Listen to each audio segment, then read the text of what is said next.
Hello, good evening all guys. तो आज अपन S block की कुछ बातें पढ़ रहे थे पिछले वाले वीडियो में, उसी को कंटिन्यू करेंगे और कंप्लीट एस ब्लॉक एक वीडियो में पढ़ेंगे अपन, जहां पर फर्स्ट ए और सेकंड ए दोनों ग्रुप्स को अपन पढ़ के चलेंगे। तो इससे पहले आपको ये इन्फॉर्मेशन बता दूं कि जिसने भी ऐप को अभी तक अपडेट नहीं किया है वो ऐप को अपडेट कर ले, ताकि आपको जो भी नए उसमें फीचर्स है वो आपको मिल सके। या कोई भी आपके जो दिक्कत आ रही है, हो सकता है वीडियो आपका बार बार में पॉज हो रहा है, तो उन सभी की दिक्कत का सॉल्यूशन एक ही है, आप अपने एप्लीकेशन को वापस एक बार या तो रीइंस्टॉल कर ले या फिर उसको अपडेट कर ले, ताकि आपकी जो भी दिक्कतें हैं उनका क्या आ जाए, निवारण हो जाए, आपके जिंदगी के बहुत सारे जो कष्ट है वो दूर हो जाएंगे। तो अपन शुरू करते हैं एस ब्लॉक को बिना किसी रुकावट के, और अपन एंड तक कंप्लीट एस ब्लॉक को एक वीडियो में कवर करेंगे। तो रुके रहे, वीडियो को एंड तक देखें, और जो भी इसको लाइक करते लाइक करें, और जिनको ऐसे लगा कि वास्तव मैंने कुछ सीखा है तो कमेंट बॉक्स में अपना कमेंट जरूर छोड़े। बिना कमेंट के कोई भी वीडियो को स्किप नहीं करेगा। और अब अपन स्टार्ट करते हैं एस ब्लॉक को। तो पहली चीज, एस ब्लॉक क्या है, सब कुछ अपने को पीरियोडिक टेबल में बताया गया था कि जो एस ब्लॉक है इसका मतलब क्या है कि यहाँ पर जितने भी एलिमेंट है उनका अंतिम इलेक्ट्रॉन कहाँ भरा जाएगा, अंतिम इलेक्ट्रॉन कहाँ भरा जाएगा, एस उपकोष में भरा जाएगा। कहाँ भरा जाएगा, एस उपकोष में भरा जाएगा, एस सब सेल में भरा जाएगा। आज की जो स्लाइडें हैं, जितनी भी स्लाइडें हैं वो सारी है इंग्लिश में, लेकिन आपको दिक्कत नहीं है, मैं सारी का ट्रांसलेट करके बताऊंगा स्लाइड्स को, बस वो इसलिए क्योंकि ताकि रैपिडली चैप्टर चलता रहे। तो अपन स्टार्ट करते हैं एस ब्लॉक का फर्स्ट ए ग्रुप। और फर्स्ट ए जो ग्रुप है वो अपना ग्रुप कौन सा है, देखो एस ब्लॉक जो है उसमें मैंने क्या बताया, दो समूह है अपने पास में। कितने समूह है, दो। एक अपना फर्स्ट ए है और एक अपना क्या है, सेकंड ए है। जो फर्स्ट ए है इसमें कौन सी आती है, क्षारीय धातुएं आती है। ये रिवीजन का इसलिए थोड़ा सा स्पीड में चलेगा। और सेकंड ए में क्या आता है, क्षारीय मृदा धातु। यदि कारण का क्वेश्चन आ जाए तो क्षारीय धातु क्यों बोलते हैं, क्योंकि इसके जितने भी ऑक्साइड होते हैं, ऑक्साइड प्लस जितने भी इसके हाइड्रोक्साइड है, इनकी प्रकृति कैसी होती है, क्षारीय है। इसको क्षारीय मृदा धातु क्यों बोलते हैं कि इनमें गुणधर्म क्या है, क्षारीय, लेकिन इसके जो ऑक्साइड वगैरह वो अधिकांश कहां मिलेंगे आपको, मृदा से प्राप्त होते हैं। कहां से प्राप्त होते हैं, मृदा से प्राप्त होते हैं, इसलिए इसको क्या बोल दिया, क्षारीय मृदा धातु। क्लियर है। और हमेशा ये तो आपको क्लियर होगा ना कि जितने भी एलिमेंट्स है वो किसकी फॉर्म में मिलते हैं अपने को, मैक्सिमम उसके सल्फाइड या फिर ऑक्साइड के रूप में ज्यादा मिलेंगे। सबसे ज्यादा किससे मिलते हैं, ऑक्साइड के रूप में। तो यहाँ पर अपने पास में दो कैटेगरी है, फर्स्ट ए और सेकंड ए, यानी पहला वर्ग और दूसरा वर्ग। फर्स्ट वर्ग को क्या बोलेंगे, क्षारीय धातु एल्कलाइन मेटल, और दूसरे को बोलेंगे क्षारीय मृदा धातु एल्कलाइन अर्थ मेटल। तो अपन सबसे पहले पढ़ेंगे फर्स्ट ए ग्रुप को और उसके बाद में पढ़ेंगे सेकंड ए को। अपने शुरू की जो 20 स्लाइड है वो फर्स्ट ए के लिए है, और बाद की जो स्लाइड है वो किसके लिए, सेकंड ए के लिए। तो देखो एस ब्लॉक जो है उसमें जो एलिमेंट्स आते हैं उनकी टोटल नंबर कितने हैं, पीरियोडिक टेबल ने अपन ने पढ़ा था, उसके टोटल नंबर कितने हैं, 14 है। टोटल नंबर कितने हैं, 14 है। उन 14 में से यदि आप देख के चलोगे तो आपके पास में दो तो क्या है, नॉन मेटल है, अधातु है, और 10 आप जो आपके रिमेनिंग है वो कितना है, धातु है। अब जो दो अधातु वो कौन कौन सी है, एक तो हाइड्रोजन और एक हीलियम। हीलियम के बारे में क्या है, ये एस ब्लॉक का है, लेकिन ये रखा कहां गया है, 18वें वर्ग में। कहां रखा हुआ है, 18वें वर्ग में रखा गया है, क्योंकि इसके गुणधर्म किसके हैं, अक्रिय गैसों के जैसे। धातुओं में देखते हो आप तो देखो फर्स्ट एक ही धातुएं कौन कौन सी है, lithium, sodium, potassium, rubidium, caesium और फ्रेंसियम। उसके बाद में सेकंड ए को जब आप देखते हो तो सेकंड ए में कौन सी है, beryllium, magnesium, calcium, strontium, barium और रेडियम। तो यहां पर देखो एलिमेंट कितने हैं, एक ये दो, और उसके बाद में 6 और 6 ये 12, कितने हो गए, टोटल 14 एलिमेंट है। जिनमें से आपको ध्यान क्या रखना है, जो फर्स्ट ए में फ्रेंसियम है ये कैसा है, रेडियोधर्मी है। कैसा है, रेडियोधर्मी है। प्लस ये फ्रेंसियम कैसा है, द्रवित है। ये सामान्य बातें आप ध्यान रख के चले, द्रवित है प्लस कैसा है, रेडियोधर्मी है। बेरिलियम के बारे में क्या ध्यान रखोगे कि जो बेरिलियम है ये है, इसको कभी यदि क्वेश्चन ऐसा आ जाए तो ही अपने को दिमाग लगाना, बाकी दिमाग नहीं लगाओगे। यदि सेकंड ए ग्रुप की सारी धातुएं दे दे और फिर बोल दे इनमें से कौन सा मर्दा सारी धातु नहीं है, तो एनसीईआरटी में ये लिखा हुआ है कि जो बेरिलियम है ये क्षारीय मृदा धातु नहीं है। तो ऐसा क्वेश्चन है कि कौन सी नहीं है, बेरिलियम ऑप्शन हो तो ही बेरिलियम पे लगाओगे, अदरवाइज ज्यादा फोकस इसको नहीं करना है। पर क्वेश्चन सेकंड ए में से आ जाए और क्वेश्चन ऐसा आ जाए कि क्षारीय मृदा धातु कौन सी नहीं है, तो आप क्या करोगे, बेरिलियम टिक करोगे। उसके बाद में देखो यहां पर ध्यान रखने की चीज क्या है, जो ये लिथियम है ये सबसे प्रबल अपचायक होता है। क्या होता है, सबसे प्रबल अपचायक। इस बात को आप ध्यान रखोगे, क्या होता है, सबसे प्रबल अपचायक होता है। उसके बाद में लिथियम के बारे में और क्या याद रखोगे, ये डायरेक्ट क्वेश्चन कभी पता, लिथियम जो है इसको ब्रिज एलिमेंट भी बोलते हैं। क्या बोलते हैं, ब्रिज एलिमेंट, सेतु तत्व। क्या बोलते हैं, ब्रिज एलिमेंट। हालांकि ब्रिज एलिमेंट मैंने आवर्त सारणी में आपको सारे बताए थे, यहाँ पर लिथियम के बारे में ध्यान रखना है। लिथियम का एक बार जेईई मेंस में क्वेश्चन आया हुआ है। तो ये क्या है, सबसे प्रबल अपचायक भी है कौन, लिथियम। उसके बाद में आप ये भी देख सकते हो, तो लिथियम है ये सबसे छोटा आकार का भी है, और उसके साथ में जो लिथियम है फर्स्ट ए के जितने भी ये एलिमेंट्स है, धातुओं की बात करेंगे अपन, सिर्फ हाइड्रोजन को यहाँ पर इंक्लूड नहीं करेंगे, कारण मैंने बताया चैप्टर हाइड्रोजन आपको पहले पढ़ा चुका हूं। तो इधर देखिए लिथियम के बारे में और क्या ध्यान रखोगे, लिथियम जो है इसमें बाकी जितने भी एलिमेंट है, sodium, potassium, rubidium, cesium, francium, इन सबके डी वेकेंट ऑर्बिटल है, पर इसके पास में क्या है, डी खाली नहीं है, डी खाली नहीं, यानी इसके पास में डी होता ही नहीं, क्योंकि दूसरे में सेकंड में डी होता ही नहीं, 2D कभी होता ही नहीं है, एग्जिस्ट ही नहीं करता है। अब देखो कंटिन्यू करते हैं, रुक जाओ, उसके बाद में अब कंटिन्यू करते हैं। तो नेक्स्ट पॉइंट क्या है, अपने पास में एलिमेंट है, उनका एटॉमिक नंबर कौन कौन सा है, 3, 11, 19, 37, 55 और 87। याद नहीं रखना, याद जो मैं बोलूं वही करोगे, ये वाला जो स्लाइड है इसमें से कुछ याद नहीं रखना।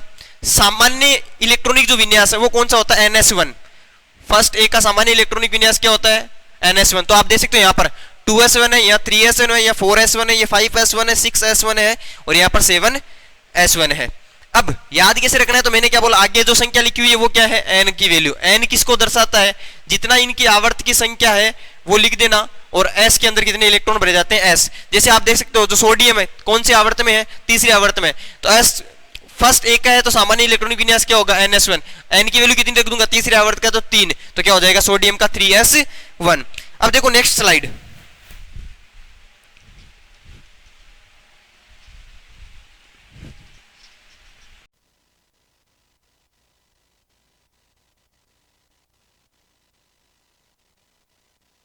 अब नेक्स्ट स्लाइड देखिए। अभी मैंने आपको बताया था कि सामान्य इलेक्ट्रॉनिक विन्यास क्या होता है, NS1। फर्स्ट ए का क्या होता है, NS1।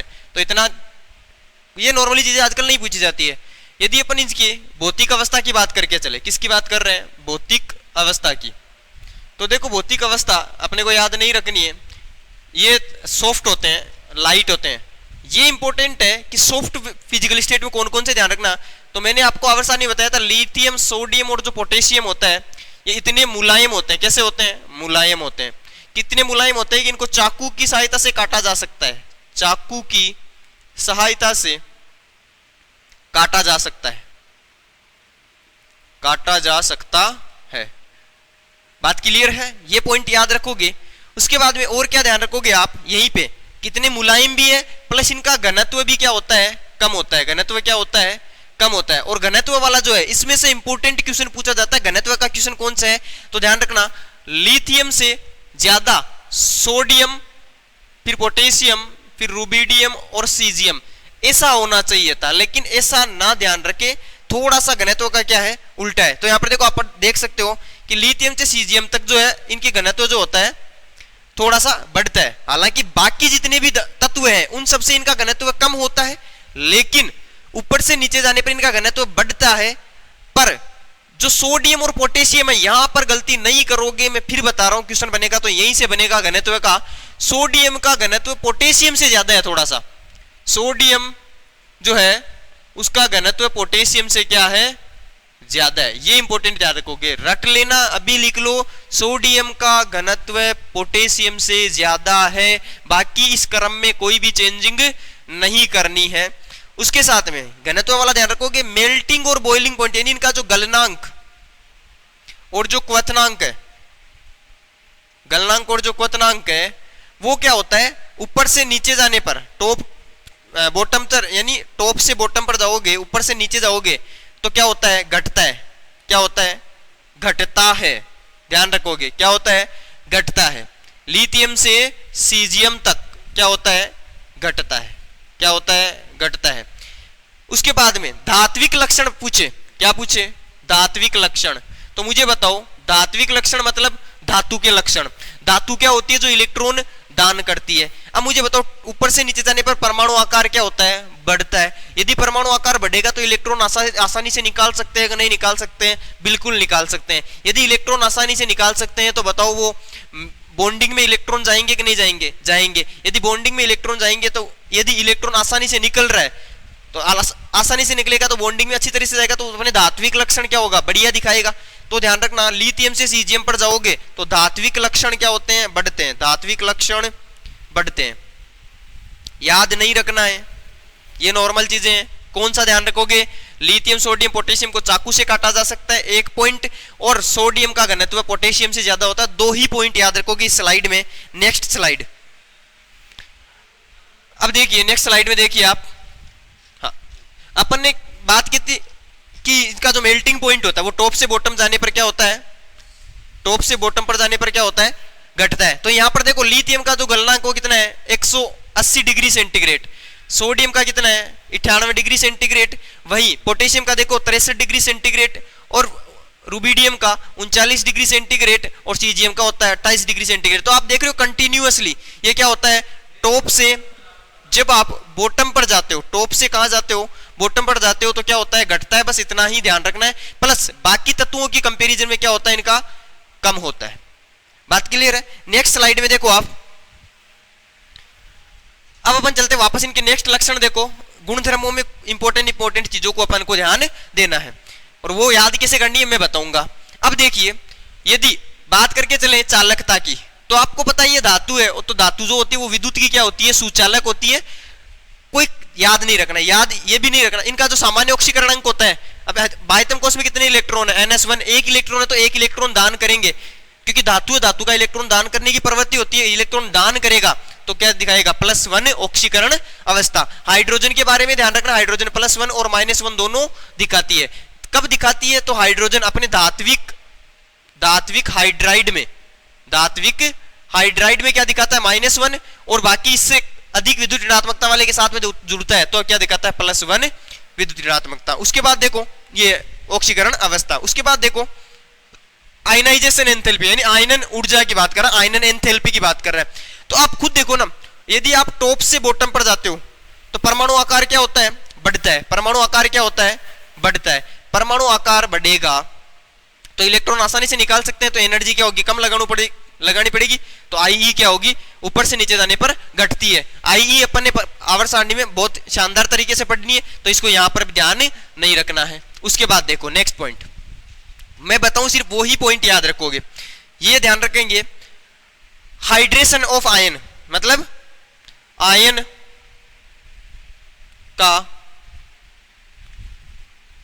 या की विलायकन, या आप बोल सकते हो इसकी जो होती है हाइड्रेशन एनर्जी होती है, जलायन ऊर्जा। अब हाइड्रेशन एनर्जी का मतलब क्या है, घुलना।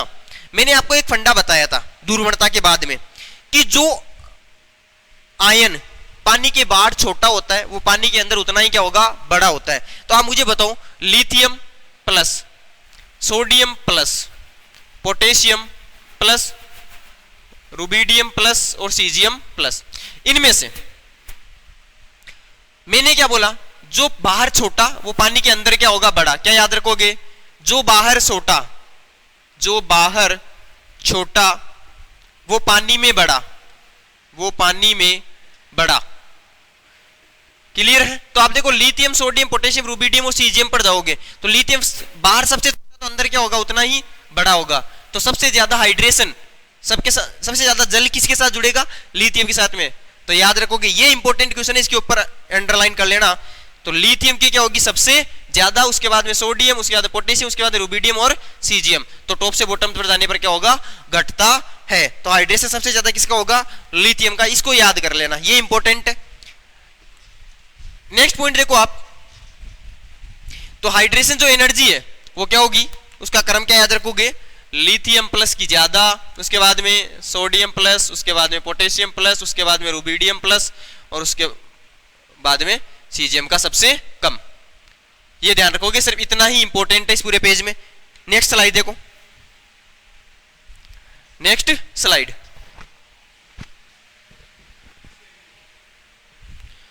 अब देखो नेक्स्ट देखो, अपन पढ़ेंगे इनके रासायनिक गुणधर्म। क्या पढ़ेंगे, रासायनिक गुणधर्म। किसके, फर्स्ट ए के रासायनिक गुणधर्म। तो रासायनिक गुणधर्म आप देखोगे तो आपको क्या ध्यान रखना है, जितनी भी धातुएं हैं उनकी यदि आप जल के साथ अभिक्रिया करोगे, या जो धातु के ऑक्साइड है या उसका परोक्साइड है, सभी की यदि आप अभिक्रिया करवाओगे जल के साथ में, किसके साथ में करवाओगे, जल के साथ में करवाओगे यदि सभी की, चाहे वो धातु हो, धातु का ऑक्साइड हो या धातु का परोक्साइड। क्या क्या ध्यान रखना है, धातु या धातु ऑक्साइड, धातु ऑक्साइड या धात्विक परोक्साइड, कोई सा भी हो, इन सब की यदि आप अभिक्रिया करवाओगे जल के साथ में, तो ये सारे के सारे क्या बनाएंगे, धात्विक हाइड्रोक्साइड, धात्विक हाइड्रोक्साइड। क्लियर है। हाँ, इतना क्या ध्यान रखना है, यदि धातु की अभिक्रिया जल के साथ में करोगे तो हाइड्रोजन गैस निकलेगी, धातु के ऑक्साइड और परोक्साइड की अभिक्रिया करोगे तो जो ये हाइड्रोजन है इसकी जगह परोक्साइड में क्या निकलेगा, H2O2 निकलेगा, हाइड्रोजन परोक्साइड। और KO2 की अभिक्रिया H2O के दो मॉलिक्यूल के साथ करोगे तो ऑक्सीजन गैस निकलती है। ये इंपॉर्टेंट है। इसमें से आप नॉर्मल ध्यान रखोगे, धातु का ऑक्साइड या धातु का परोक्साइड, तीनों की अभिक्रिया करोगे तो उसके क्या बनते हैं, हाइड्रोक्साइड बनते हैं। ये इंपॉर्टेंट है। क्लियर है। अब नेक्स्ट स्लाइड देखो आप, नेक्स्ट गुणधर्म देखो तो क्या ध्यान रखोगे कि जितनी भी धातु है, धातु के ऑक्साइड है और धातु के परोक्साइड है, यदि अभिक्रिया जल के साथ में कराओगे तो हाइड्रोक्साइड देते हैं। नेक्स्ट देखो, यहां पर अपन बात करके चलेंगे इनकी जो क्षारीय प्रबलता है। क्या पढ़ेंगे, क्षारीय प्रबलता। वो क्या होगी, लिथियम से सीजियम तक आप जाओगे तो क्या होगी, बढ़ती है। क्या होती है, बढ़ती है। इतना ध्यान रखोगे, ऊपर से भी नीचे जाने पर क्षारीय गुणधर्म बढ़ते हैं, आपको साफ साफ बताया हुआ। तो लिथियम से सीजियम पर जाने पर गुणधर्म क्या होंगे, क्षारीय गुणधर्म बढ़ते हैं। तो हाइड्रोक्साइड के ऊपर से नीचे जाने पर क्षारीय गुणधर्म क्या होते हैं, बढ़ते हैं। और ये जो जितने भी हाइड्रोक्साइड होते हैं सारे के सारे जल में क्या होते हैं, सारे के सारे जल में क्या होते हैं, घुलनशील होते हैं। सारे के सारे क्या होते हैं, जल में घुलनशील होते हैं। केवल एक को छोड़कर। सबसे इंपॉर्टेंट यही पे क्वेश्चन बनता है, जो लिथियम है उसका हाइड्रोक्साइड, लिथियम का जो हाइड्रोक्साइड है वो क्या होता है, सोल्यूबल नहीं होता। वो सोल्यूबल यानी घुलनशील नहीं होता है। किसका ध्यान रखोगे, लिथियम का। अब मैंने आपको एक चीज बताई थी, लिथियम और बेरिलियम हमेशा ही एक्सेप्शन का काम करेंगे। और मैंने ये आपको कहां पढ़ाया था ये चीज, जब अपने केमिकल बॉन्डिंग पढ़ी थी, तब मैंने कहा लिथियम और बेरिलियम के सहसंयोजी लक्षण सबसे आगे रख दिया करो आप, इनमें कोई दिक्कत वाली बात नहीं है। और हर जगह ये अपवाद के रूप में ही आते हैं। उसके बाद देखो, अल्काली मेटल्स जो होते हैं, इनके जितने भी हाइड्रोक्साइड है वो क्या होते हैं, बहुत ही ज्यादा क्षारीय होते हैं। अभी मैंने बताया था। और जब क्षारीय है तो ये यदि अम्ल के साथ अभिक्रिया कर लेते हैं तो किसका निर्माण करेंगे, लवण के। तो यहां पर एक पॉइंट याद रखने का है, क्या है कि क्षारीय जो प्रबलता है वो ऊपर से नीचे जाने पर बढ़ती है। ये तो हुआ नॉर्मल पॉइंट जो याद रखना है। सबसे इंपॉर्टेंट क्या है, लिथियम का जो हाइड्रोक्साइड है उसकी घुलनशीलता पानी में क्या होती है, नगण्य होती है या फिर बिल्कुल ही नहीं घुलता। क्लियर है। अब देखो नेक्स्ट स्लाइड। अब देखो अपन बात करेंगे इनके हैलाइड की। जो फर्स्ट ए है इसके हैलाइड की बात करेंगे। जितना बोले उतना ही आपको याद करना, बाकी कोई काम का नहीं है। हैलाइड के भी आप अभिक्रिया करोगे यदि इन धातुओं के ऑक्साइड या फिर हाइड्रोक्साइड या कार्बोनेट, क्या क्या बोल रहा हूं, हाइड्रोक्साइड, धातु के हाइड्रोक्साइड या ऑक्साइड या कार्बोनेट, इन तीनों के साथ में यदि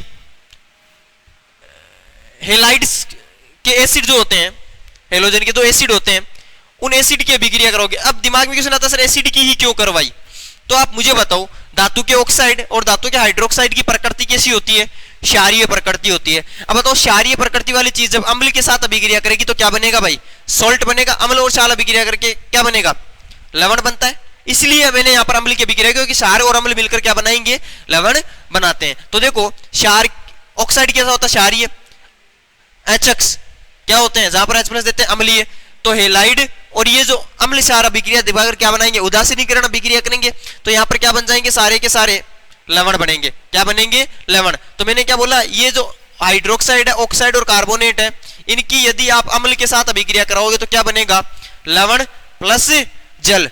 बस इंपॉर्टेंट चीज क्या है, यदि इनके कार्बोनेट जो होते हैं, फर्स्ट ए के धातुओं के जो कार्बोनेट होते हैं, इनकी अभिक्रिया अम्ल के साथ करोगे तो लवण तो बनेगा क्योंकि अम्ल सार अभिक्रिया कर रहे हैं, और अम्ल सार अभिक्रिया करके लवण भी बनाएंगे, जल भी बनाएंगे, पर साथ में क्या निकलेगा, CO2 गैस निकलेगी। कार्बोनेट से क्या निकल जाएगी, CO2 गैस निकलेगी। क्लियर है।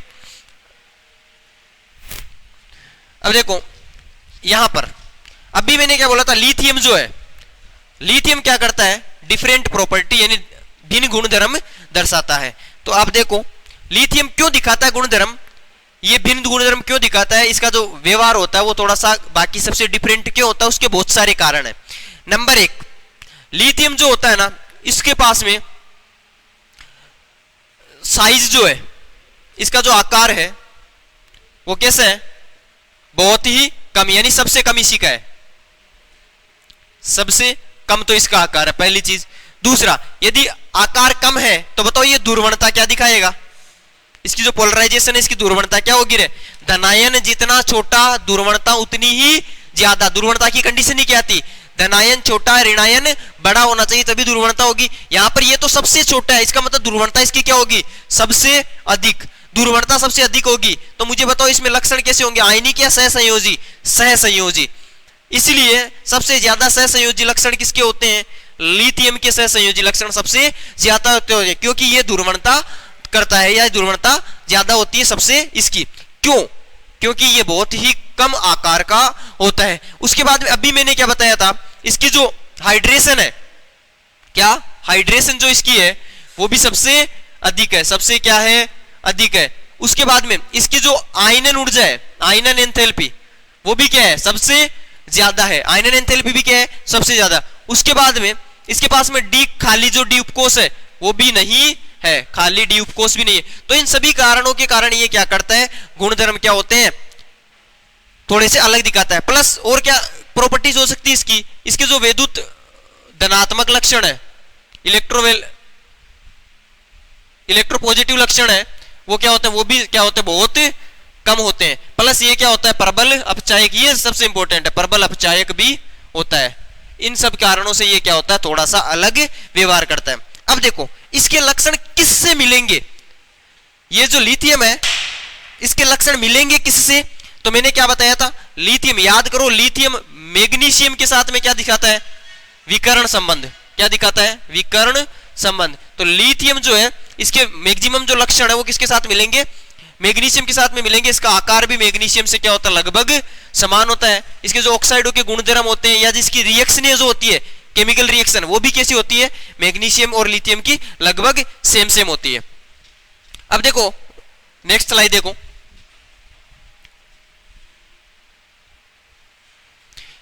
ये बाकी चीजों से अलग कैसे हैं तो आप खुद देख सकते हो।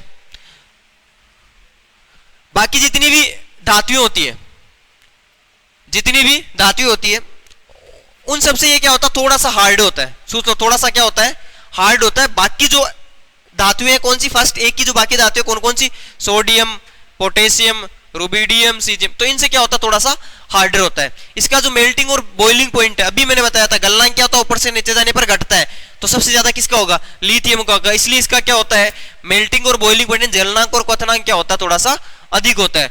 लिथियम जो है इसको अपन यदि एयर में जलाते हैं तो ये क्या करता है, इसका ये क्या बनाता है, मोनोऑक्साइड बनाता है। क्या बनाता है, मोनोऑक्साइड। लेकिन बाकी जितनी भी धातुएं हैं उनको यदि आप जलाओगे तो वो ऑक्साइड नहीं बना के क्या बनाते हैं, परऑक्साइड बनाते हैं। क्या बनाते हैं, अपना परोक्साइड बनाते हैं। तो ये क्या हो गया, अलग, ये ध्यान नहीं रखना है, इनमें से इंपॉर्टेंट कोई सा भी नहीं है, ये ज्यादा इंपॉर्टेंट नहीं है। अब देखो ये इंपॉर्टेंट है, लिथियम का जो कार्बोनेट है बाइकार्बोनेट, लिथियम का क्या बाइकार्बोनेट है, लिथियम बाइकार्बोनेट, लिथियम बाइकार्बोनेट, ये एग्जिस्ट नहीं करता, ये नेचर में एग्जिस्ट नहीं करता, लेकिन बाकी जितनी भी धातुएं हैं उन सभी का कार्बोनेट एग्जिस्ट करता है। ये इंपॉर्टेंट है, डायरेक्ट पूछा जा सकता है कि फर्स्ट एक की जो धातुएं हैं इनमें से किसका बाइकार्बोनेट नहीं बनता है, तो आप डायरेक्ट बताओगे लिथियम का बाइकार्बोनेट नहीं बनता है। इसलिए लिथियम क्या होता है, बाकी सबसे क्या होता है, थोड़ा सा अलग होता है। तो कौन कौन से गुणधर्म थे अपन ने देख लिए, इसका बॉइलिंग और मेल्टिंग पॉइंट बाकी सबसे क्या होता है, थोड़ा हाई होता है, ये थोड़ा सा बाकी सबसे क्या कंपेरेटिवली क्या होता है, थोड़ा सा हार्ड होता है। और उसके अलावा इसके जो गुणधर्म है वो जनरली कैसे होते हैं, सहसंयोजी लक्षण ज्यादा प्रदर्शित करता है, सहसंयोजी लक्षण ज्यादा प्रदर्शित करता है। अब देखो ये जो अपने फर्स्ट ए के जो तत्व है इनके यौगिक जो होते हैं उनका नाम अपने को ध्यान रखता होता है कि कौन कौन से यौगिक है, उनके सामान्य सूत्र क्या होते हैं। तो यौगिकों के सामान्य सूत्र मैं याद करवाऊंगा आपको। पहला आपका सामान्य कौन सा है जो आप घर में यूज करते हो, NaCl, क्या यूज करते हो, NaCl, इसको बोला जाता है रॉक साल्ट, क्या बोलते हैं, रॉक साल्ट, या फिर इसको बोलते हैं टेबल साल्ट, आप घर में यूज करते हो टेबल पर, या फिर kitchen salt. Rock salt, table salt और किचन सॉल्ट कौन सा होता है अपना, NaCl। तो देखो लिखा ये क्या कहां यूज किया जाता है, टेबल साल्ट की, ये NCERT के पॉइंट उठा के लाया हूं मैं, टेबल साल्ट के रूप में यूज होता है।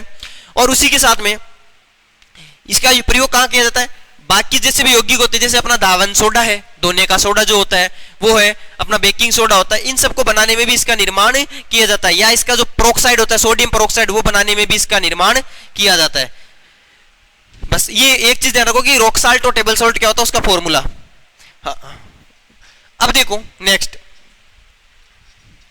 और क्या यूज है उसका, तो इसके यूज देखो।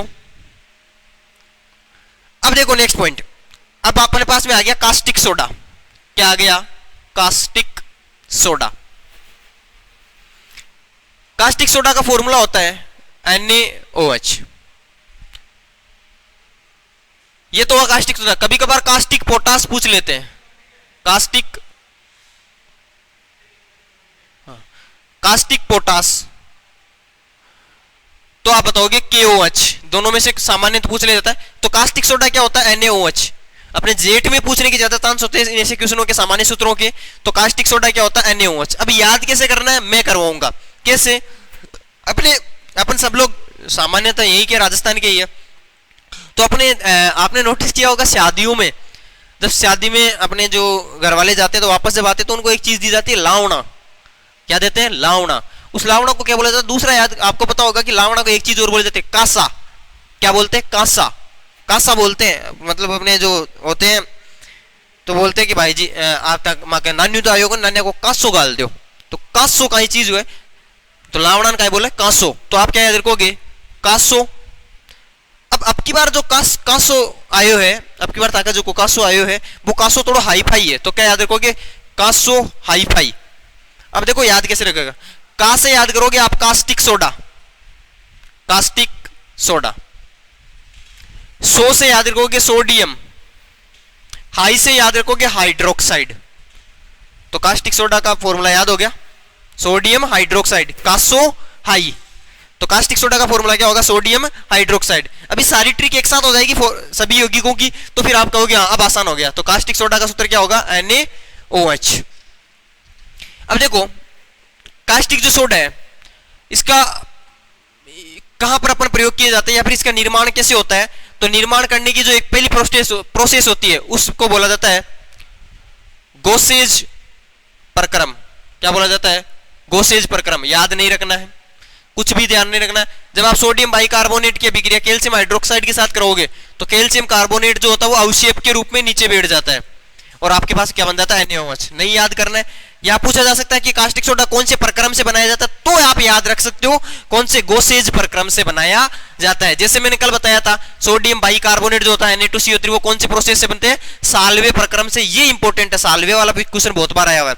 अब यदि आप दूसरा कैसे बना सकते हैं, NaCl जो होता है इसका यदि आप विद्युत अपघटन करवाते हो, क्या करवाते हो, विद्युत अपघटन, क्या करवाते हो, विद्युत अपघटन किसमें, जलीय विलयन में, जलीय विलयन में यदि इसका विद्युत अपघटन करवाते हो तो आपके पास में क्या बन जाता है, NaOH बन जाता है। पहले ये Na+ और Cl- से टूटा है, ये Na+ जो होता है ये OH- के साथ रिएक्शन करके क्या बना लेता है, जल वाले जो OH है उसके साथ रिएक्शन करके क्या बना लेता है, NaOH बना लेता है। जैसे अपन इलेक्ट्रोकेमिस्ट्री में और डीपली पढ़ेंगे कैसे बनता है। तो ये दो निर्माण हो गए। अब देखो इसके गुणधर्म, जो NaOH है यह करता है, इससे कुछ जो पारदर्शी चीजें होती है, पहली चीज तो ये कैसा होता है, ये एक मतलब आप बोल सकते हो जो सोडियम हाइड्रोक्साइड होता है सफेद होता है, एकदम पारदर्शी होता है, प्लस सफेद सॉलिड ठोस के जैसा होता है, ठीक है, इसके गुणधर्म। उसके बाद में देखो ये पानी में जो होता है ना बढ़िया घुलनशील होता है, पानी में क्या होता है, घुलनशील होता है। अब याद रखने की जरूरत है क्या इसको, पानी में घुलनशील होता है, मैंने क्या बोला था, लिथियम को छोड़कर बाकी सारे हाइड्रोक्साइड क्या होते हैं, घुलनशील होते हैं, क्लियर है। नेक्स्ट देखो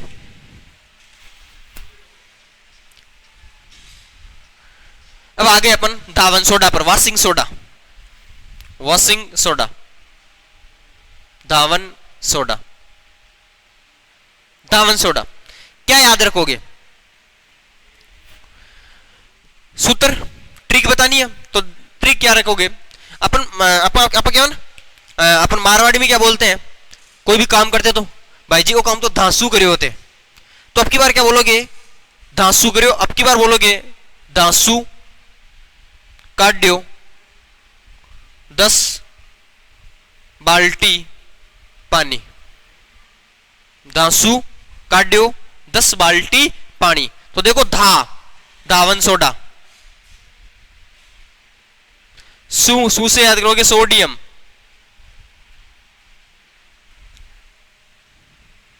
धांसू काट्यो 10 बाल्टी पानी, यानी साथ में क्या लगेगा 10H2 लगेगा, तो दासू सोचे सोडियम काट्यो का से कार्बोनेट,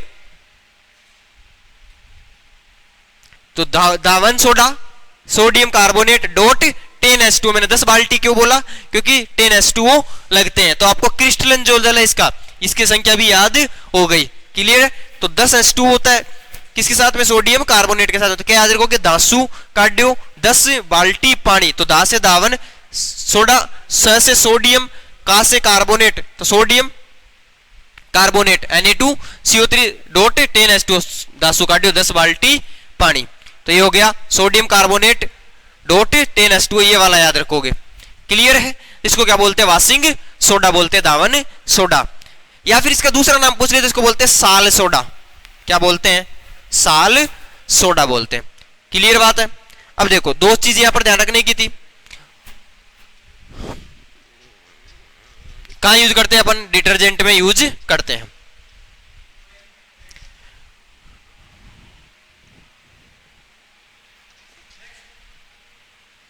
अब देखो इसकी प्रिपरेशन, तो प्रिपरेशन में कुछ ही याद नहीं रखना, मैंने एक चीज बोली थी, क्या याद रखोगे, साल्वे प्रक्रम से बनाया जाता है, ये इंपॉर्टेंट है।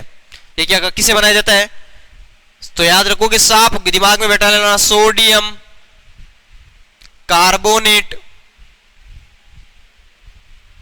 साल्वे प्रक्रम से बनाया जाता है, सोडियम कार्बोनेट साल्वे प्रक्रम से बनाया जाता है।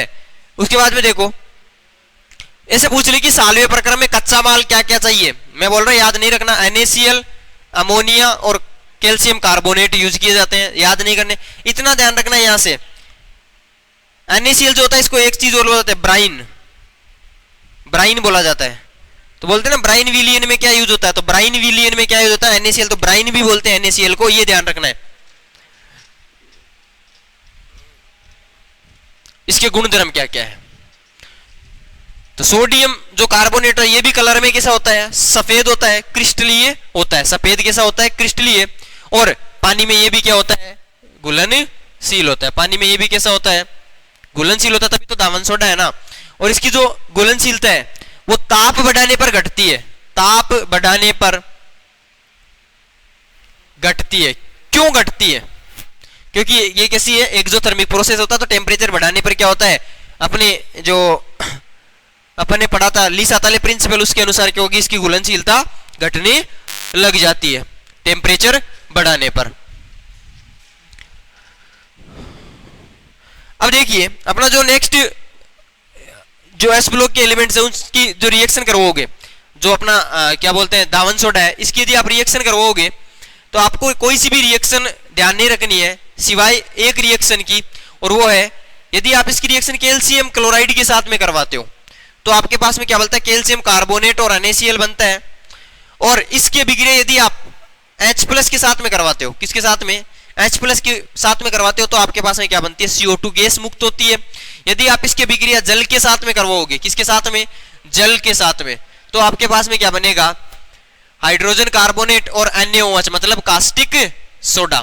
तो क्या बोल सकता हूं मैं कि जो अपना सोडियम कार्बोनेट है इससे आप कास्टिक सोडा बना सकते हो H2O के साथ में इसकी रिएक्शन करवा के, या फिर किसके साथ में बिक्रिया करवा के, कैल्शियम हाइड्रोक्साइड के साथ बिक्रिया करवा भी क्या बना सकते हो आप, NaOH बना सकते हो। तो ऐसे क्वेश्चन पूछा जा सकता है, बाकी यहां से आप याद नहीं रखोगे।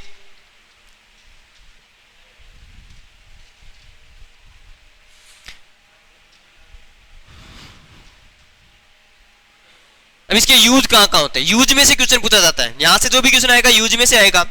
अब देखो वॉशिंग सोडा है तो कहां यूज करेगा, लॉन्ड्रीज में यूज होगा, जो कपड़े धोने की अपनी लॉन्ड्रीज होती है उनमें होगा। प्लस तो पानी की कठोरता होती है, अब कल बताने की जरूरत नहीं है, कल मैंने बताया था कि पानी की जो कठोरता होती है इसको दूर कौन सी विधि से किया जाता है, तो अपन ने किससे दिखा था, Na2CO3 पहला मेथड बताया था मैंने, यानी सोडियम जो कार्बोनेट है या जो आपका दावन सोडा, इससे स्थायी कठोरता अपन दूर करते हैं, किसकी, पानी की। उसके बाद में नेक्स्ट देखो अपना जो ये Na2CO3 है, Na2CO3 है, ये क्या होता है, कहां यूज किया जाता है, जो ग्लास की जो फैक्ट्रीज होती है ना, ग्लास बनाने की, कांच बनाने की फैक्ट्री, उन फैक्ट्रियों में यूज किया जाता है, ग्लास की फैक्ट्रीज में। और अभी मैंने देखा था, अभी क्या बोला था कि कास्टिक सोडा बना सकते हैं अपन, तो कास्टिक सोडा की फैक्ट्री में भी यूज किया जाता है। सबसे इंपॉर्टेंट जो पॉइंट एनसीईआरटी का वो क्या है कि जो भी पेट्रोलियम का जो शुद्धिकरण होता है, पेट्रोलियम शुद्धिकरण जो होता है, और जो कपड़े की इंडस्ट्री होती है, टेक्सटाइल इंडस्ट्री, उनमें क्या किया जाता है, इसका यूज किया जाता है। तो पेट्रोल जो होता है इसका शुद्धिकरण में कौन सा यौगिक किया जाता है इस ब्लॉक का यूज, तो आप बताओगे सोडियम कार्बोनेट यूज किया जाता है।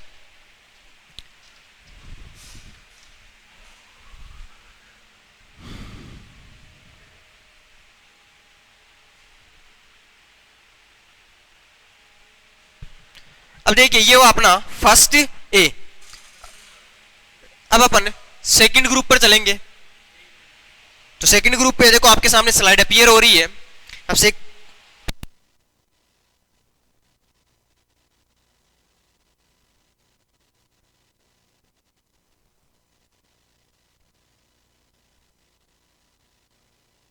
सेकंड जो है अपना ग्रुप है उसमें कौन कौन से एलिमेंट है, तो सेकंड ए जो है, सेकंड ए इसमें कौन कौन से आते हैं, तो ट्रिक आपको बताई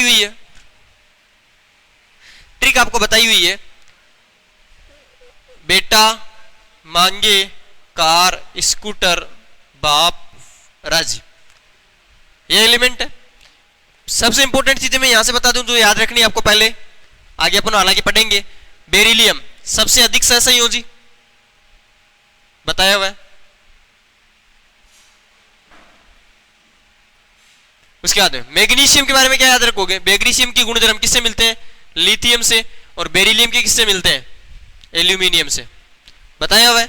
अब देखो नेक्स्ट, मैग्नीशियम आपको पता है पत्ती जो होती है आपके उसमें क्लोरोफिल होता है, तो उस क्लोरोफिल का सेंट्रल एटम जो होता है, केंद्रीय परमाणु, वो क्या होता है, मैग्नीशियम। यहां से क्वेश्चन बनता है, क्लियर है। अब देखो एटॉमिक नंबर 4, 12, 20, 38, 56 और 88 कोई इंपॉर्टेंट नहीं है। सामान्य इलेक्ट्रॉनिक विन्यास क्या होता है, NS2। और जो रेडियम होता है ये कैसा होता है, रेडियम कैसा होता है, रेडियोधर्मी होता है, ये ध्यान रखोगे। रेडियम कैसा होता है, रेडियोधर्मी होता है। सामान्य इलेक्ट्रॉनिक विन्यास NS2 होता है, सिर्फ इतना ध्यान रखना है। बहुत सारी चीजें जो होती है अपन आवर्त सारणी में यहां से पढ़ लेते हैं, इसलिए ज्यादा इसको फोकस नहीं करोगे। सामान्य इलेक्ट्रॉनिक विन्यास जो होता है कौन सा है, NS2 होता है, कोई याद रखने की जरूरत नहीं है, सबको याद है। उसके बाद में इनका जो परमाणु आकार होता है तो अपने को पता है फर्स्ट में है, फर्स्ट वालों से तो थोड़ा सा बड़ा होगा, बाकी सबसे क्या होगा, फर्स्ट के कंपैरिजन में क्या होगा, थोड़ा सा छोटा होगा, क्योंकि लेफ्ट टू राइट जाने पर परमाणु आकार क्या होता है, घटता है। तो फर्स्ट से क्या होगा, कम होगा, बाकी से क्या होगा, ज्यादा होगा, अक्रिय गैसों को छोड़कर, क्योंकि उनका साइज एक आवर्त में सबसे ज्यादा होता है। उसके बाद में देखो इनका जो परमाणु आकार टॉप से यदि अपन बॉटम जाते हैं, ऊपर से नीचे जाएं, तो एटॉमिक जो साइज होती है वो बेरिलियम से लेकर रेडियम तक क्या होती है, बढ़ती है। बेरिलियम से लेकर रेडियम तक क्या होती है, बढ़ती है। उसके बाद में इनके घनत्व की बात करें तो घनत्व क्या होता है, घनत्व में वही चीज है, घनत्व में अपन ने देखा था कि पहले वाले में पोटेशियम जो होता है उससे ज्यादा सोडियम का होता है। उसी प्रकार से इनमें भी क्या होता है, रेगुलर अरेंजमेंट नहीं होता, ट्रेंड जो होता है इनका रेगुलर नहीं होता है। पहले क्या होता है, बेरिलियम से लेकर कैल्शियम तक, बेरिलियम से लेकर कैल्शियम तक तो क्या होता है, घटता है। लेकिन आगे कैल्शियम के बाद में स्ट्रोंशियम से रेडियम तक क्या होता है, बढ़ता है। क्या होता है, बढ़ता होता है। तो पहले घटता है और फिर बढ़ता है, ये इंपॉर्टेंट है घनत्व वाला। कहां तक बढ़ता है तो बोलोगे कैल्शियम तक घटता है और उसके बाद में क्या होता है, बढ़ता है। तो ये क्वेश्चन पूछा जा सकता है कथन और कथन वाले में, चार कथन दे के बोल दे कौन सा सही है, तो आप बोलोगे बेरिलियम से कैल्शियम तक बढ़ता है और उसके बाद में घटता है और उसके बाद में क्या होता है, बढ़ता है। क्या घनत्व है। मेल्टिंग और जो बॉइलिंग पॉइंट चलती है वो तो क्या होगा, टॉप टू बॉटम जाने पर क्या होते हैं, घटते हैं। बेरिलियम से लेकर बेरियम तक गलनांक और क्वथनांक क्या होते हैं, घटते हैं। क्या होते हैं, घटते हैं। तो ये तो फर्स्ट एक जैसे हो गया। बस डेंसिटी वाले में क्या होता है, थोड़ा वेरिएशन है, इसलिए डेंसिटी वाले से क्वेश्चन बनने के चांसेस ज्यादा होते हैं। अब देखिए नेक्स्ट स्लाइड, पांचवा अपन इनका लक्षण देखते हैं, धात्विक लक्षण। तो क्या होगा, फर्स्ट जो ग्रुप है उससे तो इनकी साइज क्या है, थोड़ी सी इंक्रीज हुई। तो यदि अपन देखेंगे धात्विक लक्षण फर्स्ट ए ग्रुप से अपन देखें तो उनसे तो थोड़े से क्या होते हैं, कम होते हैं। पर यदि टॉप से बॉटम पर जाए, अपन टॉप से बॉटम पर जाए तो क्या होगा, बेरिलियम से रेडियम तक इनके धात्विक लक्षण क्या होंगे, घटेंगे। क्लियर है। क्यों फर्स्ट ए से कम क्यों होंगे, क्योंकि फर्स्ट ए से इनकी जो आकार होता है, अपने को पता है लेफ्ट टू राइट जाने पर आकार क्या होता है, घटता है। तो इनका आकार सेकंड ए का थोड़ा क्या होगा, कम होगा। आकार कम होगा तो इलेक्ट्रॉन निकालने में अपने को थोड़ी सी एनर्जी लगानी पड़ेगी। चालकता की बात करें तो ये भी क्या है, धातुएं हैं तो अच्छी कंडक्टर होंगी। इनकी यदि सामान्य ऑक्सीकरण अवस्था देखें तो वो कितनी होगी, +2। कोई याद रखने की जरूरत नहीं है, रेडॉक्स में और भी पढ़ लेंगे। उसके बाद आयनाइजेशन एंथैल्पी की बात करें, आयनन एंथैल्पी की बात करेंगे तो क्या करेंगे, अभी मैंने क्या बताया था, यदि साइज क्या होता है, घटता है, फर्स्ट से कम होता है थोड़ा सा, तो इनकी आयनाइजेशन एंथैल्पी क्या होगी, आकार घटने पर बढ़ती है। तो फर्स्ट ए से क्या होगी, थोड़ी सी ज्यादा होगी, पर टॉप टू बॉटम जाने पर तो क्या होगी, घटनी है, उसमें कोई दिक्कत नहीं है। हाँ, हाइड्रेशन की बात करें, जुड़ने की, जल के जुड़ने की बात करें तो मैंने क्या बोला, जो जितना छोटा बाहर उसकी हाइड्रेशन उतनी ही ज्यादा। तो सबसे छोटा कौन, बेरिलियम। तो आप क्या करोगे, सबसे ज्यादा बेरिलियम, उसके बाद में मैग्नीशियम, उसके बाद में कैल्शियम की, उसके बाद में स्ट्रोंशियम, उसके बाद में बेरियम, उसके बाद में रेडियम की सबसे कम। तो हाइड्रेशन एनर्जी तो मैंने क्या बोला, जो पानी के बाहर जितना छोटा, पानी के अंदर वो उतना ही क्या होता है, बड़ा होता है। ये बात ध्यान रखें, बाकी रटने की कोशिश बिल्कुल ना करें। इतना ध्यान रखें, पानी के बाहर जो जितना छोटा वो पानी के अंदर उतना ही बड़ा। और ये हाँ, इतना पूछा जा सकता है, जो पानी के अंदर जितना बड़ा उसका चलने की क्षमता उतनी ही कम। ये याद रखो, कभी कभार मोबिलिटी का क्वेश्चन आ जाता है, गतिशीलता का आ जाता है। उसके बाद देखिए नेक्स्ट, अब अपन यहां पर करेंगे कलर की बात। तो कलर देखो, इनके फ्लेम टेस्ट के कभी कभार क्वेश्चन आ जाता है। तो कलर कैसा देता है, फ्लेम टेस्ट, यानी आग जलती है जमीन की, तो ये कलर कैसा देता है। तो बेरिलियम और मैग्नीशियम जो होता है, बेरिलियम और मैग्नीशियम, बेरिलियम तथा मैग्नीशियम, इनका कोई रंग नहीं होता, इनका फ्लेम टेस्ट में कोई कलर नहीं होता। कैल्शियम जो होता है ये ब्रिस्क रेड होता है, ये नहीं याद करोगे तो भी कोई दिक्कत नहीं है, जेट में क्वेश्चन नहीं पूछा गया ऐसा कुछ भी आज तक। और जो स्ट्रोंशियम होता है ये कैसा होता है, क्रिम्सन रेड। कैसा होता है, क्रिम्सन रेड। उसके बाद में बेरियम की बात करें तो हल्का हरा होता है। रेडियम की अगर बात करें तो ये भी कैसा होता है, क्रिम्सन होता है। कैसा होता है, क्रिम्सन। क्लियर है। तो ये क्या है इनका फ्लेम टेस्ट में इतना ध्यान रखना है, बेरिलियम और मैग्नीशियम कलर शो नहीं करते, ये इंपॉर्टेंट है। और अब यदि आप फर्स्ट ए की बात करो कि फर्स्ट ए के जो एलिमेंट है वो कलर कैसा देते हैं, उनके फ्लेम टेस्ट की बात करो, तो मैं आपके लिए ट्रिक लेके आया हूं, वो ट्रिक आप याद रखोगे।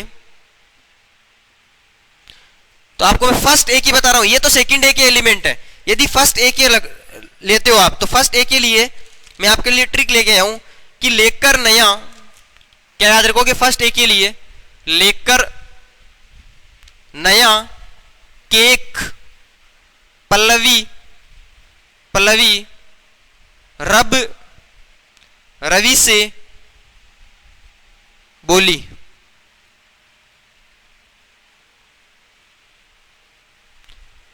क्या बोला, लेकर, ले से लिथियम, कर से याद रखो कि इसका कलर कैसा होता है, क्रिम्सन। कैसा कलर दिखाता है, क्रिम्सन। लेकर, न से Na सोडियम, या से येलो, येलो कलर दिखाता है।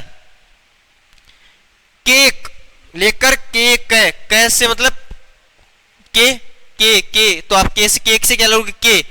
पल्लवी, पै से लिखोगे आप केक, पल्लवी मतलब पेल वायोलेट, इसका कलर कैसा होता है, पेल वायोलेट। पेल का मतलब होता है हल्का पीला, किसके साथ में, बैंगनी के साथ में, तो पेल वायलेट, यानी वायलेट तो बैंगनी तो होगा पर हल्का पीले की तरफ होगा। उसके बाद में क्या रखोगे, आरबी रब, रब से रुबीडियम, रवि से याद रखोगे रेड वायलेट, कैसा दिखाता है, रेड वायलेट, यानी हल्का सा लाल के मिलता जुलता बैंगनी होगा। से सीजियम, बो से ब्लू, बोली से ब्लू। तो ये कलर दिखाते हैं फर्स्ट ए वाले। फर्स्ट ए वालों का क्वेश्चन आया हुआ है एक बार, इसलिए मैंने इसकी ट्रिक तैयार की है। क्या याद रखोगे, लेकर नया केक पल्लवी रब रवि से बोली। क्या याद रखोगे, लेकर नया केक पल्लवी रब रवि से बोली।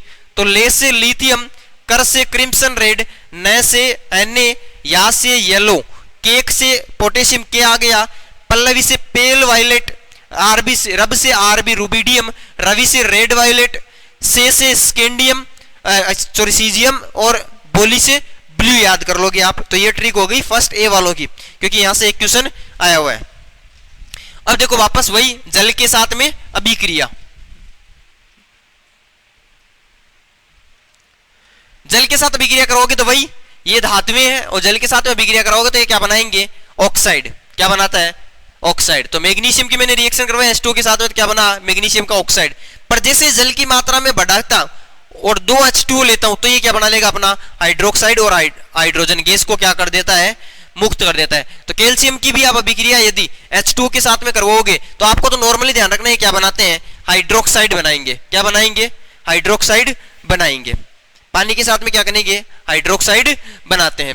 उसके बाद देखो नाइट्राइड कैसे बनाते हैं। तो जैसे ही मैं क्या करूंगा, बेरिलियम की अभिक्रिया मान लो नाइट्रोजन के साथ में करवाता हूं, तो ये क्या बनाएगा, बेरिलियम जो है क्या होता है 2+ होता है। बनाने के लिए को याद करने का तरीका बताता हूं। N क्या होता है 3-, यहां वाली संख्या यहां पर चली जाएगी और यहां वाली संख्या क्या चली जाएगी, यहां पर ये क्या बन जाएगा Be3N2। तो ये बन गया बेरिलियम का नाइट्राइड। मैग्नीशियम का होगा तो मैग्नीशियम Mg3N2 बन जाएगा। एल्यूमिनियम का होगा तो Al3N3 होता, तो ये क्या बन जाएगा, एल्यूमिनियम नाइट्राइड। पर अपने को यहां पर क्या देखना है, केवल सेकंड ए के एलिमेंट देख रहे हैं।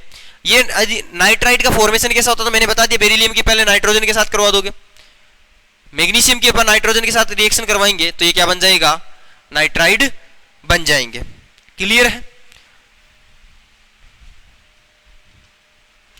अब देखो कभी कभार एजाइड के सूत्र पूछ लेते हैं, तो देखो यहां पर एजाइड क्या होता है, एजाइड का सूत्र होता है बेटा, एजाइड होता है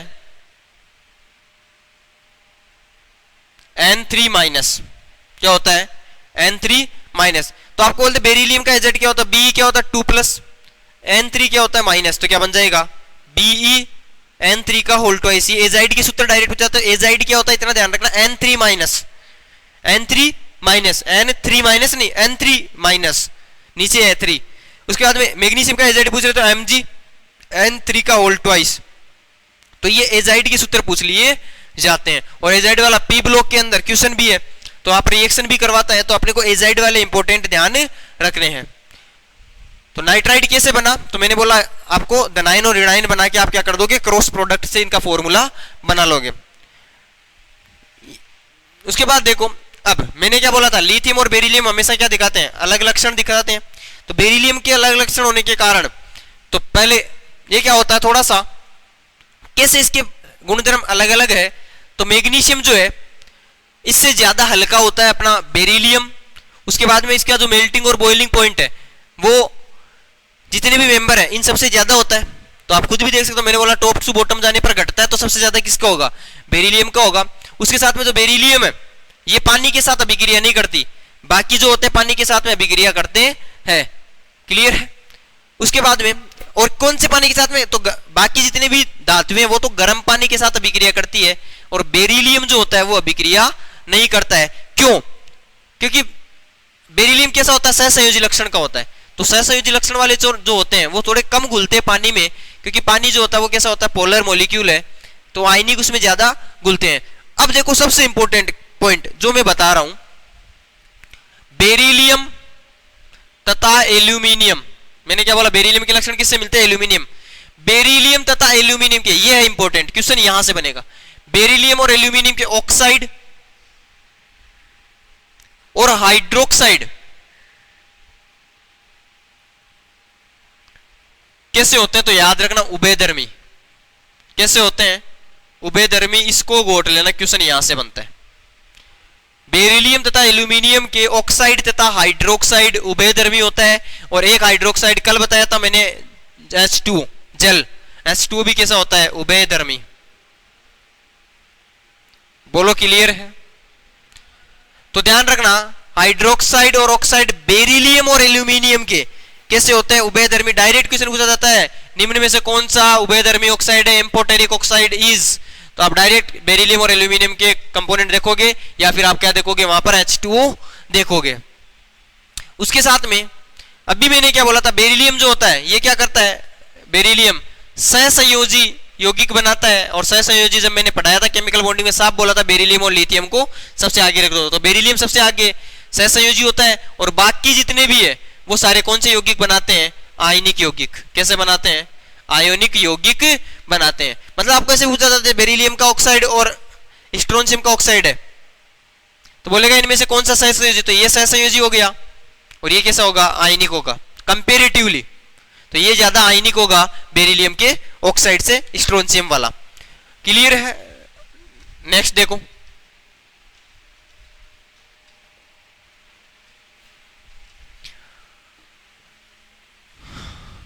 अब देखो यौगिक कौन कौन से बनते हैं। तो पहला आपका बिना बुझा हुआ चूना, बिना बुझा चूना वो क्या होता है, कैल्शियम ऑक्साइड। इसको यदि आप पानी में डालते हो, तो बिना बुझे हुए चूने को पानी में डालोगे तो आपकी क्या बन जाएगी, घर पे कड़ी जानते हो ना, कड़ी सफेदी जिसको आप बोलते हो, वो सफेदी बन जाएगी। इस सफेदी का यूज किस में किया जाता है, रंग रोगन में। किसमें किया जाता है, रंग रोगन में। यहीं पे आपको क्वेश्चन पूछ लिया जाता है चौक का, चाक, चौक का सूत्र होता है कैल्शियम कार्बोनेट।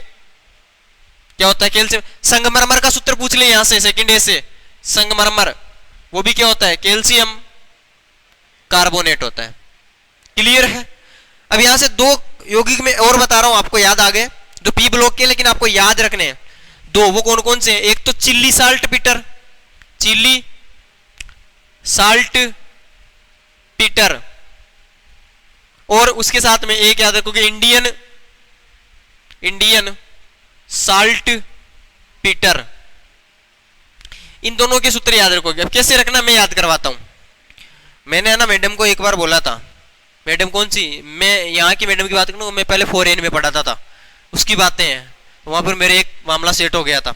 तो मैंने मैडम को बोला चले, उन्होंने पता नहीं कहाँ का सोच लिया चलने का, उन्होंने गलत सोच लिया, तो उन्होंने कहा ना। तो मैंने क्या बोला, चले। उन्होंने क्या बोला, ना। अरे मैंने कहा ससुराल की बात कर रहा हूँ, इंडिया। मैंने क्या बोला, चले, तो उन्होंने बोला ना। मैंने फिर क्या बोला, मैंने कहा अरे इंडिया, तो उसने बोला ओके। उसने क्या बोला, ओके। मैंने क्या बोला, चले, तो उसने क्या बोला, ना। मैंने बोला इंडिया, तो उसने क्या बोला, ओके। तो चले से याद करोगे चिल्ली साल्ट पीटर। ना मतलब NaNO3 sodium nitrate, NaNO3। India मतलब Indian saltpetre, saltpetre. उन्होंने क्या बोला, ओके, के से KNO3। तो ये पूछा जाता है, एक NaNO3 है और एक KNO3, तो NaNO3 किस में आएगा, चले, तो उसने बोला ना, मैंने बोला इंडिया, तो उसने क्या बोला, ओके। तो यहां से दोनों सूत्र याद कर लोगे। तो चिल्ली साल्ट पीटर का क्या होगा, NaNO3, और इंडियन साल्ट पीटर क्या होगा, KNO3।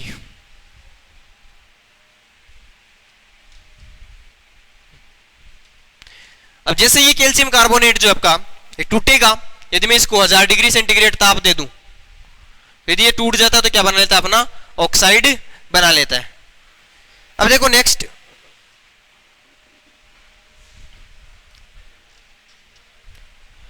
ये जो कैल्शियम ऑक्साइड है, इसकी कुछ रिएक्शंस आपको ध्यान रखनी है, और उसमें मैं दो ही रिएक्शन बताऊंगा आपको। एक तो SiO2 के साथ में, जो अभी अपन वापस पढ़ेंगे मेटलर्जी में, तो बनेगा आपके पास में CaSiO3, जो अपन पढ़ेंगे स्लेग में। उसके बाद में कैल्शियम ऑक्साइड, इसकी रिएक्शन P4O10 है। तो P4O10 से क्या बनेगा वो इंपॉर्टेंट नहीं है, मैं आपसे क्वेश्चन पूछना चाहता हूं, वो इंपॉर्टेंट है। P4O10 में फास्फोरस का संकरण क्या है, एक क्वेश्चन। इसका दूसरा नाम क्या है, मैंने केमिकल बॉन्डिंग में पढ़ाया था, दूसरा नाम। और यहां पर कुल लोन पेयर की संख्या कितनी है, ये सारे क्वेश्चन आप अपने मन से आंसर करोगे। साफ साफ बताया हुआ है, जिसका रिवीजन करना है वो इसका आंसर निकाल लेना बस। इस कैल्शियम ऑक्साइड के बिगड़े यदि आप कार्बन के साथ में करवाते हो तो ये बनाता है कैल्शियम कार्बाइड। क्या बनाता है, कैल्शियम कार्बाइड। अब कार्बाइड आ गया तो मैं कार्बाइड के कुछ क्वेश्चन बता रहा हूं, कौन कौन से कार्बाइड के क्वेश्चन याद रखोगे जो अपने को एग्जाम में डायरेक्ट पूछे जा सकते हैं।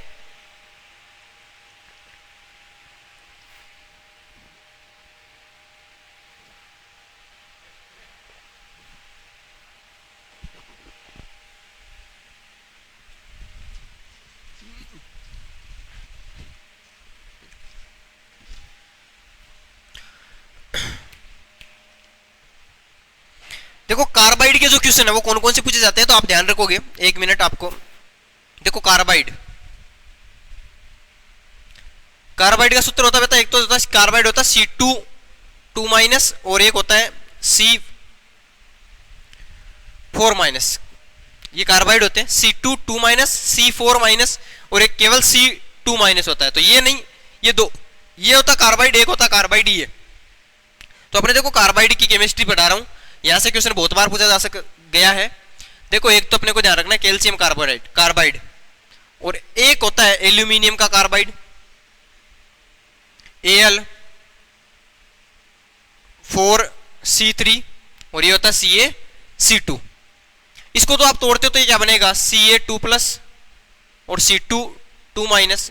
इसको तोड़ते हो तो ये क्या बनेगा, एल्यूमिनियम 3+ और C4-। एक चीज तो ये ध्यान रखनी है, इस एल्यूमिनियम के जैसा ही होता है बेरिलियम। एल्यूमिनियम किसके जैसी केमिस्ट्री दिखाता मैंने बताया था, बेरिलियम के जैसे। तो बेरिलियम का जो कार्बाइड होता है, बेरिलियम का जो कार्बाइड होता है, ये जो कार्बाइड होते हैं, इन कार्बाइड का जलपघटन की अभिक्रिया आती है। तो यदि आप इसका हाइड्रोलाइसिस करवाते हो, जलपघटन करवाते हो, तब को बेटा आपको मिलती है इथाइन गैस। दो कार्बन है और दो हाइड्रोजन मिलके इथाइन गैस निकाल देंगे। क्या निकाल देंगे, इथाइन। लेकिन एल्यूमिनियम और मैग्नीशियम में ऐसा नहीं होता। एल्यूमिनियम और मैग्नीशियम में क्या बनती है, मेथेन गैस बनती है। क्या बनती है, मेथेन। डायरेक्ट क्वेश्चन आया हुआ है। यदि एल्यूमिनियम और बेरिलियम का कार्बाइड आ जाए तो आप बताओगे मेथेन, और अगर कैल्शियम या मैग्नीशियम का कार्बाइड आए तो क्या निकलेगी, इथाइन निकलेगी। तो क्या निकलेगी, इथाइन निकलेगी। और एल्यूमिनियम बेरिलियम में क्या निकलेगी, मीथेन गैस। इसको गोट लेना, एल्यूमिनियम और जो बेरिलियम है ये दिखते ही आप क्या बताओगे, यहां पर क्या निकलेगी, मेथेन गैस निकलेगी। गोट लेना इसको, कॉपी के ऊपर लिख लेना यदि नोट्स बना रहे हो तो। बाकी नोट्स मिलेंगे आपको, नोट्स भाई सारे टाइप हो रखे हैं, उनको बस डालना ही है पीडीएफ बनाकर, सारे तैयार है चैप्टरों के। अब देखो नेक्स्ट देखिए, अपने पास में इसके निर्माण जो ये उपयोग है कौन कौन से हैं, तो आप देखो एक तो इसका जो कैल्शियम कार्बोनेट है, इसको सालवे प्रक्रम में कच्चे माल की तरह काम में लिया जाता है, कोई काम का नहीं है। बिल्डिंग मटेरियल में चूना काम में लेते हो आप, नहीं ध्यान रखना, सबको पता है। आपको जो यहां पर ध्यान रखना है वो क्या है कि इसको एंटीऑक्सीडेंट, अब देखो कैल्शियम कार्बोनेट है, अब कैल्शियम कार्बोनेट कैसा होगा भाई, क्षारीय है क्योंकि धातु का कार्बोनेट है, इसलिए इसका प्रयोग किया जाता है प्रतिअम्ल के रूप में, एंटी एसिड के रूप में। किसके रूप में प्रयोग किया जाता है, एंटी एसिड के रूप में किया जाता है, बस ये ध्यान रखोगे। उसके अलावा आप आपके जो कॉस्मेटिक होती है उनमें भी इसका यूज होता है, कॉस्मेटिक। क्लियर है, ये 2 पॉइंट आप यहां से ध्यान रखोगे। अब देखो अपने पास में 2 चीजों का आपको ध्यान रखना है, प्लास्टर ऑफ पेरिस,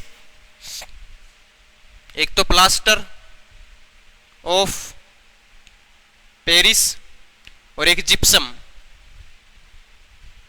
जिप्सम तो होता है CaSO4 calcium sulphate dot 2H2O, और प्लास्टर ऑफ पेरिस होता है CaSO4 dot half H2O।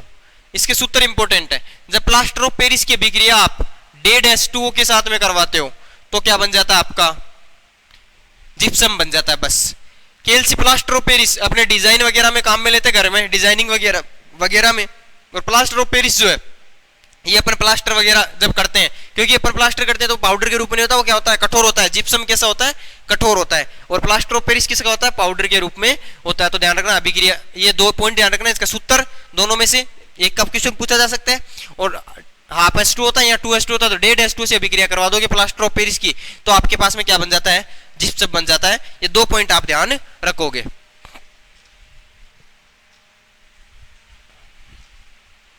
Use अपने को अभी मैंने बताया था आपको कहां यूज किया जाता है, इसका सीधा है, जेड H2O को जब H2 के साथ अभिक्रिया करोगे तो क्या बन जाएगा आपका, जिप्सम बन जाएगा। और वो जो जिप्सम है ये धीरे धीरे वापस क्या होता है, ठंडा होते होते हार्ड हो जाता है, और उसका अपन यूज कहां किया जाता है, कहां किया जाता है, प्लास्टर करवाने में। अब यहां पर 2 चीज का, इसका बोरेक्स बनाने में काम में किया जाता है,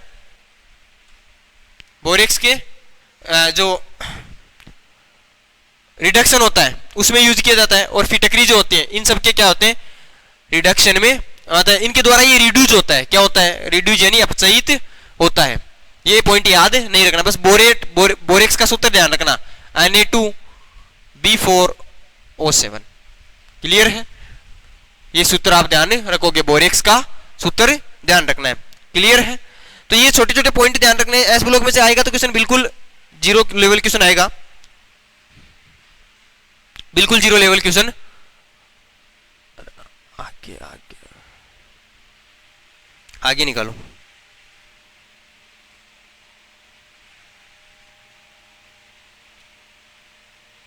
अब देखो सीमेंट, सीमेंट में आपको डायरेक्ट पूछा जा सकता है कि कौन सा तत्व ऑक्साइड जो है उसके कितने प्रतिशत होते हैं, तो आपको सिर्फ 2 ऑक्साइड बता रहा हूं। एक तो सबसे ज्यादा कौन सा होता है, तो आप बताओगे कैल्शियम का ऑक्साइड। सीमेंट में सबसे ज्यादा कौन सा ऑक्साइड होता है, कैल्शियम। उसके बाद में 2 नंबर पर SiO2 सिलिकॉन का ऑक्साइड, और एक ध्यान रखोगे कि जो फेरस ऑक्साइड होता है वो 1 से 2% होता है। फेरस वाला पूछने के ज्यादा चांसेस होते हैं, तो फेरस वाला 1 से 2% होता है, और सबसे ज्यादा कैल्शियम ऑक्साइड होता है, और उससे कम होता है SiO2। तो सिलिकॉन और कैल्शियम का ऑक्साइड ही मैक्सिमम मात्रा में होता है किसमें, सीमेंट में। तो आप ये चीज ध्यान रखोगे। उसके बाद में देखो बायोलॉजिकल इंपॉर्टेंस, यानी इसका बायोलॉजी में क्या क्या उपयोग है, तो यार ये बताने की जरूरत नहीं है, बस इतना ध्यान रखोगे। मैं बता देता हूं, रक्त का जो थक्का होता है, ये वाला क्वेश्चन याद रखोगे। रक्त का थक्का बनाने में कौन सा आयन काम में आता, तो Ca2+, एनसीईआरटी में साफ साफ मेंशन्ड है 2+, ये ध्यान रखोगे। और मैग्नीशियम की बात करें तो मैग्नीशियम आपको पता है आपके ग्लाइकोलाइसिस में जितने भी एंजाइम होते हैं उनमें बहुत सारे एंजाइमों को एक्टिवेट करता है, वहां पर क्या करता है, एक्टिवेटर का काम करता है कौन, मैग्नीशियम 2+। फोटोसिंथेसिस में जो क्लोरोप्लास्ट होता है उसका सेंट्रल एटम जो है वो कौन सा है, मैग्नीशियम, क्योंकि आपको सूत्र पता होगा C55 H72 O5 N4 Mg, ये क्लोरोफिल ए का सूत्र आपको पता ही है।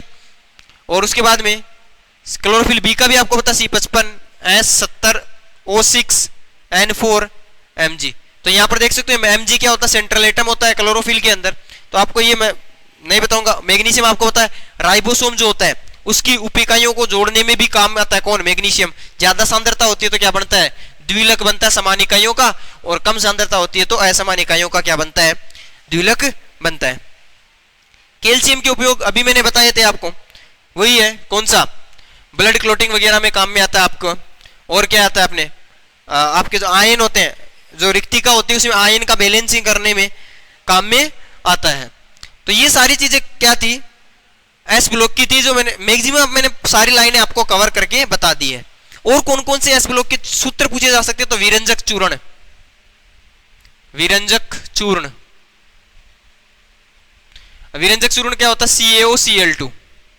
याद कैसे रखोगे, ट्रिक बता रहा हूं, विकाओ काल 2, क्या याद रखोगे, विकाओ काल 2।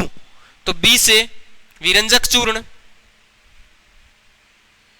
का से कैल्शियम, देखो Ca का, ओ से ये ओ, बिकाओ काल ये काल, टू ये टू, तो ये बन गया CaOCl2। क्लियर है।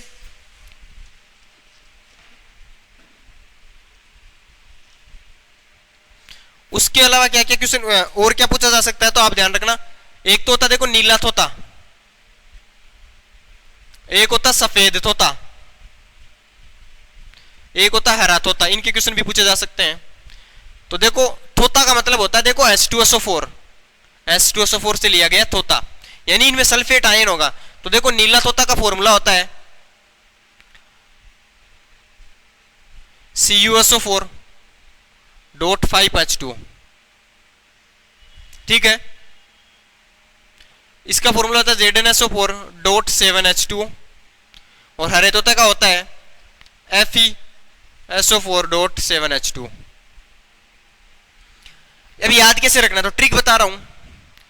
मतलब पहले मैंने क्या बोला था अभी थोड़ी देर पहले कि फॉरेन में मेरे को एक अपने मामला सेट हो गया था, लेकिन आपको पता नहीं इंडिया में आते तो घर वाले ढूंढते हैं बीवी। तो मैंने क्या किया, उसको बोला भी था, मैंने कहा चले इंडिया, तो उसने क्या बोला था, ओके। तो यहाँ आने के बाद में घर वालों को जब मैंने बताया कि ऐसा मामला है, तो मेरे को लगा भाई अब तो जूते खाने का टाइम है। तो घर वालों ने मेरी सगाई कर दी दूसरी जगह, तो वहां शादी रचा दी। और शादी जैसे का फंक्शन स्टार्ट हुआ, मैंने देखा कि अपनी वाली जो मैडम है, गर्लफ्रेंड जो है, वो तो आई नहीं अभी तक। तो मैंने दोस्तों को पूछा गर्लफ्रेंड क्यों नहीं सजी, वो क्या हुई, सजी नहीं। तो क्या याद रखोगे, GF क्यों नहीं सजी। क्या बोला मैंने, GF गर्लफ्रेंड क्यों नहीं सजी। तो G से याद करोगे ग्रीन, F से याद करोगे FeSO4, Q से CuSO4, न से नीला नहीं सजी नीला, स से सफेद, G से जिंक सल्फेट, तो सफेद जिंक सल्फेट, क्यूस नहीं कॉपर नीला, और ग्रीन कौन सा होगा, FeSO4। तो ये ट्रिक याद हो गई कि गर्लफ्रेंड क्यों नहीं सजी। तो तीनों तोथा के सूत्र याद हो जाएंगे। अब जो आपका विरंजक चूर्ण है, इससे क्या करता है, पानी जो होता है ना, पानी उसके कीटाणु मारने में काम करता है, रोगाणु मुक्त करता है पानी को। और लड़कियां जो होती है वो ब्लीच करवाती है, इसलिए इसको ब्लीचिंग पाउडर भी आपको पता बोलते ही है। विरंजक चूर्ण को क्या बोलते हैं, ब्लीचिंग पाउडर। तो ये लड़कियां जो ब्लीच करवाती है गोरी होने के लिए, भूतड़ियां रहती है पहले, फिर परियां बनती है, तो वो कौन सा यूज करती है, विरंजक चूर्ण यूज करती है। तो ये एस ब्लॉक कंप्लीट कर दिया मैंने, सारी जितनी भी पॉइंट थे इंपॉर्टेंट। सिर्फ ध्यान कौन कौन से कर सकते हैं फिर बता देता हूं, कार्बाइड वाला, उभयधर्मी ऑक्साइड वाला, जो भी मैंने बताए थे तत्वों के बारे में इंपॉर्टेंट, जैसे घनत्व वाला कि सोडियम का ज्यादा होता पोटेशियम से, उसके बाद में सेकंड में कैल्शियम तक बढ़ता है, उसके बाद में कैल्शियम तक घटता है, उसके बाद में घनत्व बढ़ने लग जाता है, ये ध्यान रखोगे। लिथियम और बेरिलियम होते हैं, इनके सहसंयोजी लक्षण ज्यादा होते हैं। लिथियम सबसे प्रबल क्या होता है, अपचायक होता है। लिथियम का आकार सबसे छोटा होता है। लिथियम का हाइड्रेशन सबसे ज्यादा होता है। आयनाइजेशन एंथैल्पी लिथियम की सबसे ज्यादा होती है। फर्स्ट ए और सेकंड ए में, सेकंड ए जो है इसकी क्या होती है, IP या IE, आयनाइजेशन एंथैल्पी थोड़ी सी ज्यादा होती है आकार घटने के कारण। उसके बाद टॉप से बॉटम जाने पर आयनाइजेशन एंथैल्पी घटती है।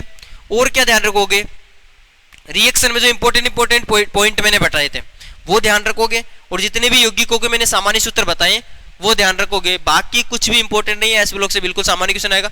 सीमेंट वाला क्वेश्चन पूछने का चांसेस होते हैं, तो ध्यान रखना कैल्शियम ऑक्साइड और सिलिकॉन का ऑक्साइड होता है, सबसे ज्यादा होते हैं उनमें, दोनों में सबसे ज्यादा कैल्शियम का ऑक्साइड होता है। और फेरस का जो ऑक्साइड होता है वो कितना होता है, 1% होता है। क्लियर है? आज के लिए इतना ही। S block complete. जिंदा रहे तो फिर मिलेंगे, तब तक के लिए जय हिंद, जय भारत। हंसते रहो, मुस्कुराते रहो।